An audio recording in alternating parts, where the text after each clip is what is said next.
नमस्कार दोस्तों, बहुत स्वागत है आपका आपके study YouTube channel competition capsule में। दोस्तों, इस वीडियो में मैं आपको भारत के जितने भी प्रधानमंत्री 1947 से लेकर 2020 तक बने हैं सब के बारे में डिटेल के साथ पढ़ाऊंगा। बहुत इंटरेस्टिंग वीडियो होने वाला है ये, आप इसको बहुत ध्यान से देखिएगा।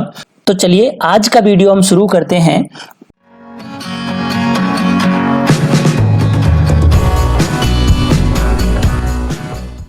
देखिए, कहानी है फ्रेंड्स, बहुत मुश्किल नहीं है। आप 2-3 बार पढ़ेंगे तो आपको याद हो जाएगी। आपको दिमाग लगाने की जरूरत नहीं है, ना ही इसको लर्न करने की जरूरत है। मैं आपको ये गारंटी दे रहा हूं कि अभी आपको 1 मिनट के अंदर ये सब कुछ याद होने वाला है।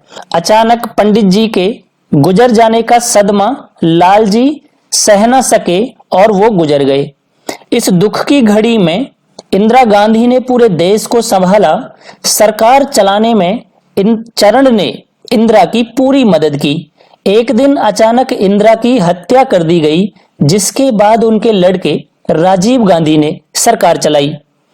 वो कई बार अपनी मां की अंतिम संस्कार का बीसीडी प्रोग्राम को देखकर दुखी हो जाते थे, क्योंकि वो अहिंसा के पुजारी थे और हर तरह की हिंसा के खिलाफ थे और अमन चाहते थे। अब जरा समझना फ्रेंड्स एक बारी। अचानक पंडित जी यानी पंडित जवाहरलाल नेहरू भारत के पहले प्रधानमंत्री थे के गुजर यानी गुलजारी लाल नंदा उसके बाद बने, लेकिन ये बहुत कम समय के लिए बने थे फ्रेंड्स। डिटेल से आगे पढ़ेंगे। गुजर जाने का सदमा लाल जी यानी लाल बहादुर शास्त्री बने, उसके बाद प्रधानमंत्री भी सह न सके और वो गुजर गए, यानी इनके बाद फिर गुलजारी लाल नंदा बने। इस दुख की घड़ी में इंदिरा ने पूरे देश को संभाला, यानी गुलजारी लाल नंदा के बाद बने इंदिरा गांधी ने पूरे देश यानी फिर बने मोरारजी देसाई, देश को संभाला। सरकार चलाने में चरण यानी चौधरी चरण सिंह बने, किसके बाद? मोरारजी देसाई के बाद ने इंदिरा की पूरी मदद की। चौधरी चरण सिंह के बाद फिर इंदिरा गांधी बनी, पूरी मदद की। एक दिन अचानक इंदिरा की हत्या कर दी गई, जिसके बाद उनके लड़के राजीव ने सरकार संभाली। इसका मतलब इंदिरा गांधी के बाद कौन बने? राजीव गांधी। वो कई बार अपनी मां का अंतिम संस्कार का बीसीडी, अब देखिए बीसीडी का मतलब क्या होगा। वी का मतलब विश्वनाथ प्रताप और सीडी का मतलब चंद्रशेखर। राजीव गांधी के बाद बने विश्वनाथ प्रताप, उसके बाद बने चंद्रशेखर। वीसीडी प्रोग्राम को देखकर दुखी हो जाते थे, और प्रोग्राम का मतलब पीबी नरसिम्हा राव। प्रोग्राम का मतलब पीबी नरसिम्हा राव दुखी हो जाते थे, क्योंकि वह अहिंसा के पुजारी थे। अहिंसा मतलब ए का मतलब अटल बिहारी वाजपेयी, एच का मतलब HD देवगौड़ा और इंसा का मतलब इंद्र कुमार गुजराल के पुजारी थे और हर तरह की हिंसा के खिलाफ थे और अमन चाहते थे। ए का मतलब अटल बिहारी वाजपेयी, एम का मतलब मनमोहन सिंह और एन का मतलब नरेंद्र मोदी। फ्रेंड्स, अभी तक आपको दिमाग में कुछ नहीं रखना, याद हुआ या नहीं हुआ? देखिए फ्रेंड्स, ये कहानी मैं आपको फिर सुनाने वाला हूं, और इस कहानी का जो क्रम रहेगा वो इस तरीके से रहेगा, ध्यान से समझना। ऐसे जाएंगे और उसके बाद ऐसे जाएंगे, ये आपको क्रम याद रखना है। तो चलिए। अचानक पंडित जी के गुजर जाने का सदमा लाल जी सह न सके और गुजर गए। उसके बाद इस दुख की घड़ी में इंदिरा गांधी ने देश यानी भारत को संभाला। सरकार चलाने में चरण जी ने इंदिरा की पूरी मदद की। एक दिन अचानक इंदिरा की हत्या कर दी गई, जिसके बाद उनके पुत्र राजीव गांधी ने सरकार संभाली। वे कई बार अपनी मां का अंतिम संस्कार का बीसीडी प्रोग्राम देखकर दुखी हो जाते थे, क्योंकि वह किसके पुजारी थे? अहिंसा के, और क्या चाहते थे? अमन चाहते थे। अब देखिए फ्रेंड्स, मैं इसके अकॉर्डिंग आपको फिर बताता हूं। देखिए, अचानक पंडित जी यानी पंडित जवाहरलाल नेहरू जी के गुजर यानी फिर बने गुलजारी लाल नंदा जाने का सदमा लाल जी यानी फिर बने लाल बहादुर शास्त्री जी सह न सके और गुजर गए, यानी फिर बने गुलजारी लाल नंदा। इस दुख की घड़ी में इंदिरा ने पूरे देश को संभाला, यानी फिर बनी इंदिरा गांधी। देश का मतलब कौन बने फिर? मोरारजी देसाई। सरकार चलाने में चरण ने, मोरारजी देसाई के बाद कौन बने? चौधरी चरण सिंह ने इंदिरा की पूरी मदद की, यानी फिर बनी इंदिरा गांधी। एक दिन अचानक इंदिरा की हत्या कर दी गई, जिसके बाद उनके लड़के राजीव गांधी ने सरकार संभाली, यानी इंदिरा गांधी के बाद फिर कौन बने? राजीव गांधी।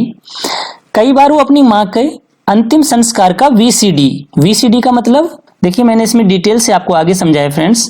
देखिए, वी का मतलब विश्वनाथ प्रताप, सीडी का मतलब चंद्रशेखर राव, प्रोग्राम का मतलब पीवी नरसिम्हा राव, क्योंकि वो अहिंसा के पुजारी थे। अहिंसा, ए का मतलब अटल बिहारी वाजपेयी, एच का मतलब एच डी देवगौड़ा और इंसा का मतलब इंद्र कुमार गुजराल।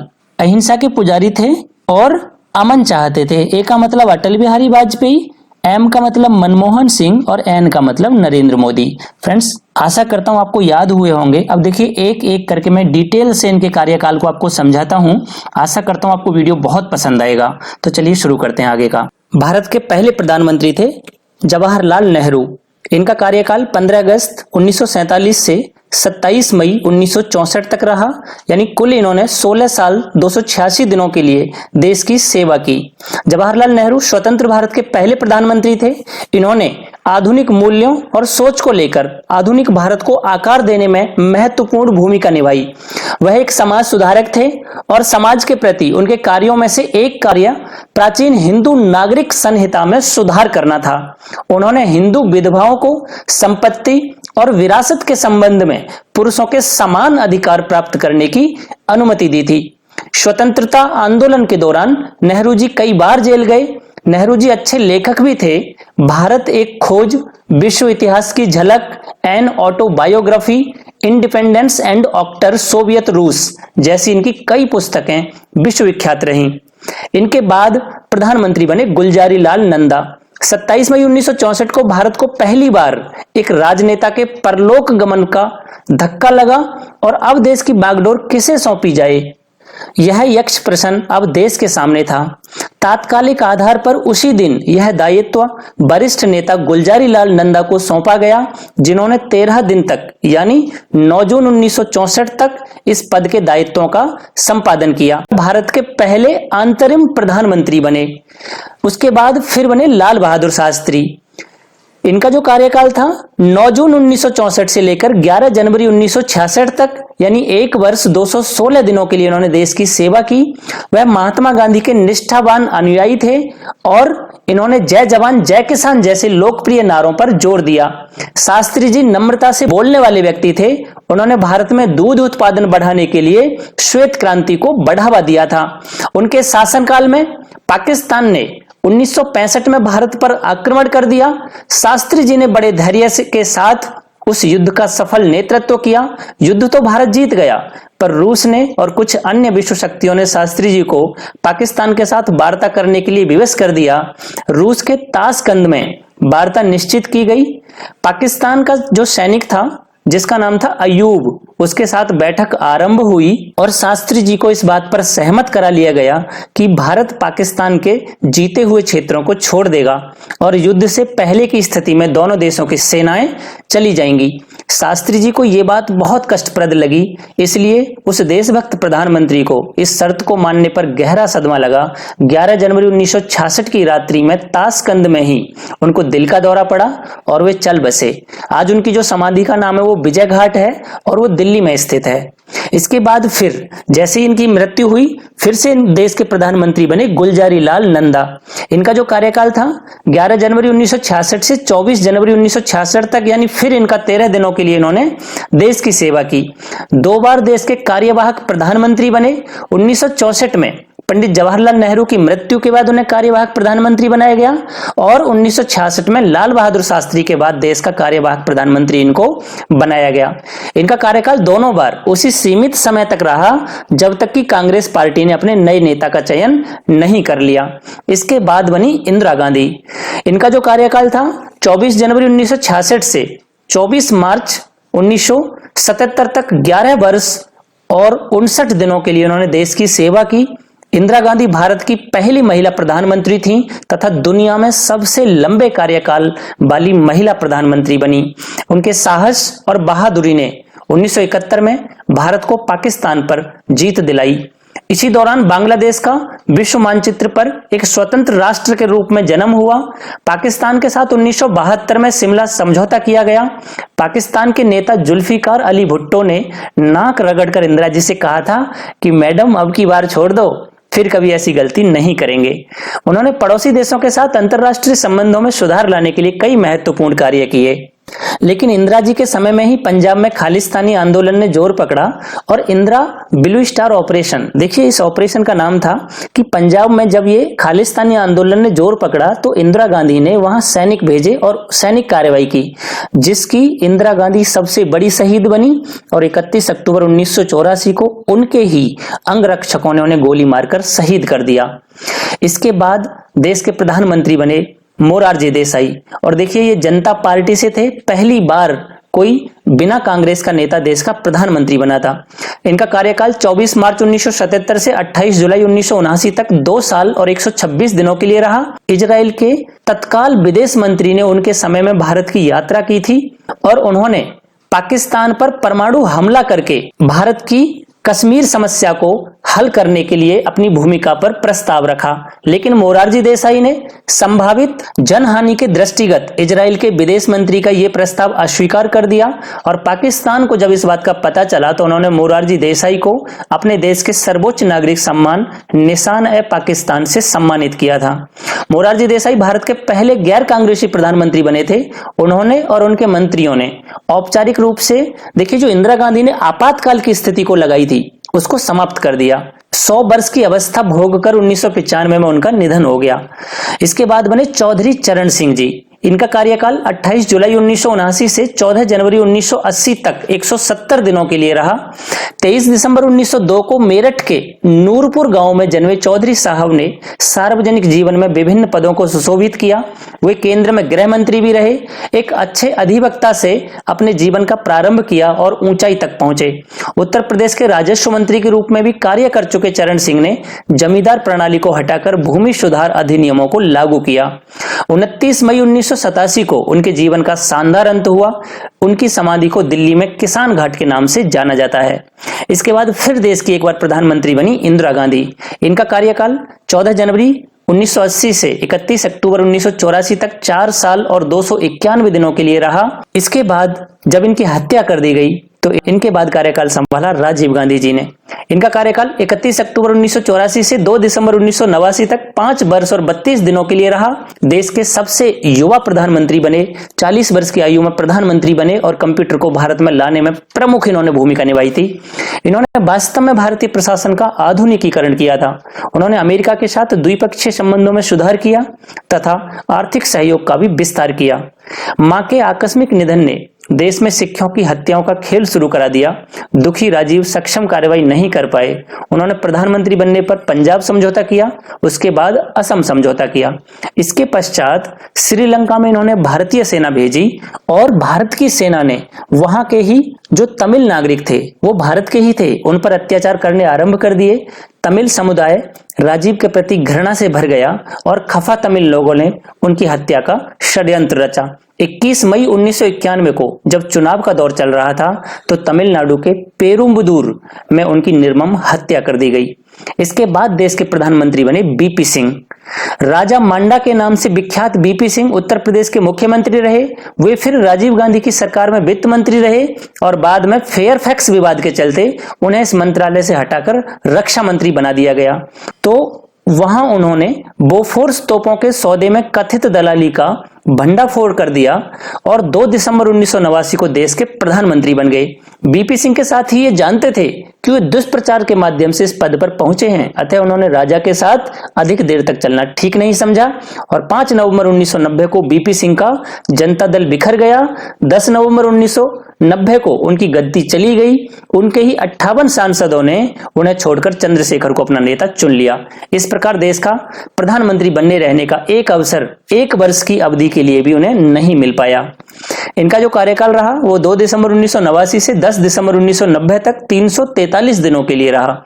बीपी सिंह ने देश में गरीबों की स्थिति में सुधार करने के लिए कई काम किए। इसके बाद देश के प्रधानमंत्री बने चंद्रशेखर। और ये समाजवादी पार्टी से थे। इनका कार्यकाल 10 नवंबर 1990 से 21 जून 1991 तक 223 दिनों के लिए रहा। एक योग्य सांसद, प्रखर वक्ता के रूप में युवा तुर्क नेता चंद्रशेखर ने राजनीति में प्रवेश किया था। वे बहुत ही महत्वाकांक्षी थे, उनकी बुद्धि तीक्ष्ण थी, वे श्रम के प्रति निष्ठावान थे। उन्होंने 10 नवंबर 1990 को भारत के प्रधानमंत्री के रूप में शपथ ली। 21 जून 1991 तक देश के प्रधानमंत्री की कुर्सी पर विराजमान रहे और 1995 में उन्हें सर्वोत्कृष्ट सांसद का पुरस्कार भी दिया गया। उनके भीतर योग्यता, स्वाभिमान, आचरण और व्यवहार की सभ्यता कूट कूट कर भरी हुई थी। इसके बाद देश के प्रधानमंत्री बने पीवी नरसिम्हा राव। इनका जो कार्यकाल रहा वो 21 जून 1991 से 16 मई 1996 तक 4 वर्ष और 330 दिनों के लिए इन्होंने देश की सेवा की। देश के प्रधानमंत्री के रूप में इन्होंने 21 जून 1991 को शपथ ली थी। इससे पहले वे देश के गृह मंत्री, रक्षा मंत्री, विदेश मंत्री और मानव संसाधन विकास मंत्री भी रह चुके थे। उन पर प्रधानमंत्री के रूप में भ्रष्टाचार के आरोप लगे। उन्हें कांग्रेसियों ने ही शासन करने में विभिन्न व्यवधान डाले, लेकिन असीम धैर्य के साथ उन्होंने अपना कार्यकाल पूरा किया। पीवी नरसिम्हा राव सबसे सक्षम प्रशासकों में से एक थे जिन्होंने प्रमुख आर्थिक सुधार किए थे। उन्हें भारतीय आर्थिक सुधारों के पिता के रूप में भी जाना जाता है। उन्होंने लाइसेंस राज को खत्म कर दिया था और राजीव गांधी सरकार की समाजवादी नीतियों को उलट दिया था। उनकी विशेष क्षमता के कारण उन्हें चाणक्य भी कहा जाता था। 23 दिसंबर 2004 को एम्स में उनका निधन हो गया। इसके बाद देश के प्रधानमंत्री बने अटल बिहारी वाजपेयी। 16 मई 1996 से 1 जून 1996 तक इनका जो पहला कार्यकाल था वो 16 दिनों के लिए रहा। पहली बार प्रधानमंत्री बनने पर उन्होंने संसद में 29-30 मई को अपना बहुमत सिद्ध करने के लिए बहस कराई।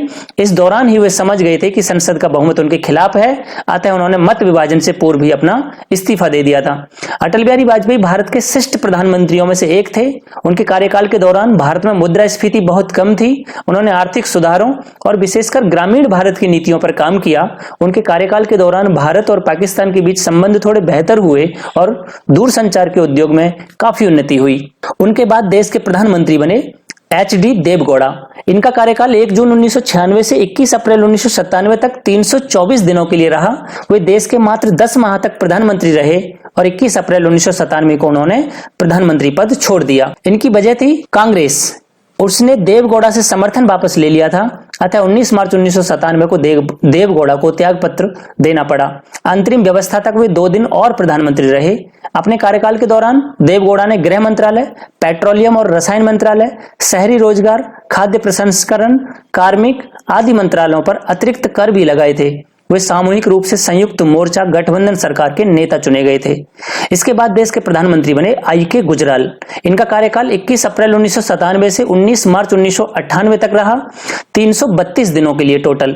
इंद्र कुमार गुजराल 21 अप्रैल 1997 को देश के प्रधानमंत्री बने और 11 महीने के पश्चात 19 मई 1998 को उन्हें यह पद छोड़ना पड़ा।